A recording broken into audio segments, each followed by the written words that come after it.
Pemirsa, Polda NTB berhasil melakukan pengungkapan kasus tindak pidana perdagangan orang atau TPPO.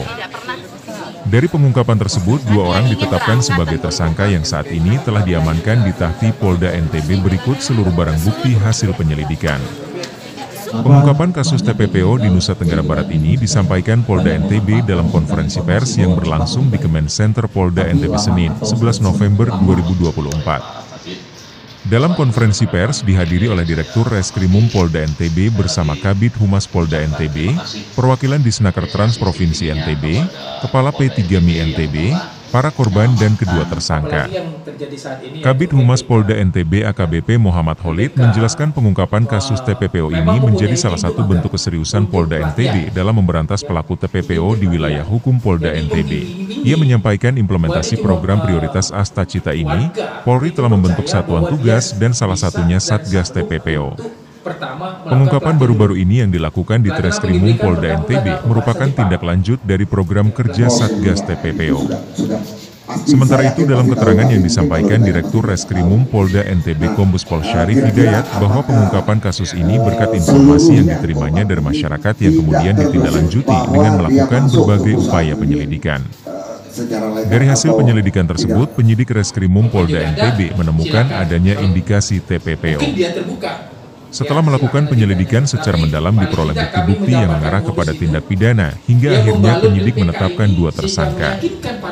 Kedua tersangka tersebut adalah pria berinisial S, E yang beralamat di alamat Lombok Timur. S, E selaku Direktur PT RSEI yang kantornya beralamat di Kabupaten Lombok Timur. Sedangkan tersangka selanjutnya adalah WS perempuan alamat Kecamatan Ampenan Kota Mataram. WS merupakan pemilik lembaga pelatihan kerja yang beralamat di Kecamatan Ampenan Kota Mataram. Dalam kasus tersebut 28 orang menjadi korban dan 17 orang melaporkan kasus tersebut ke Polda NTB.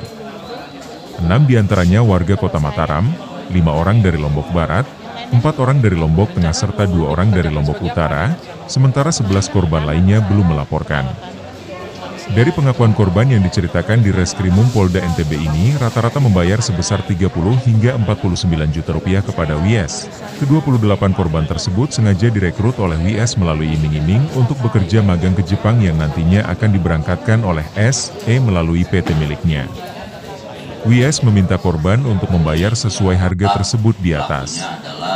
Akan tetapi lanjut sejak Desember 2023 hingga November 2024 mereka belum juga diberangkatkan dengan berbagai alasan.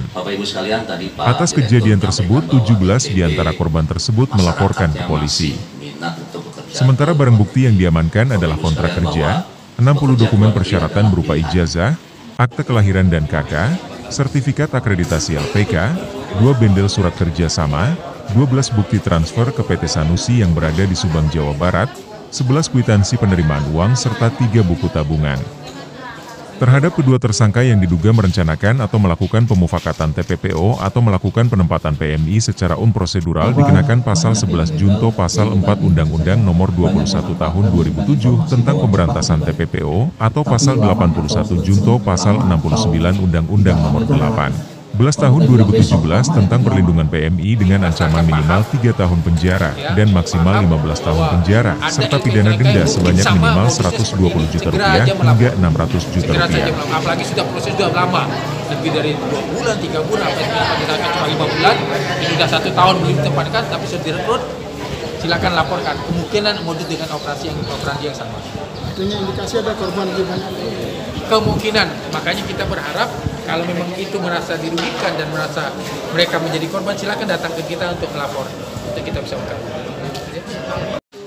Media Putra Bayangkara Nusa Tenggara Barat, Al Bagis melaporkan.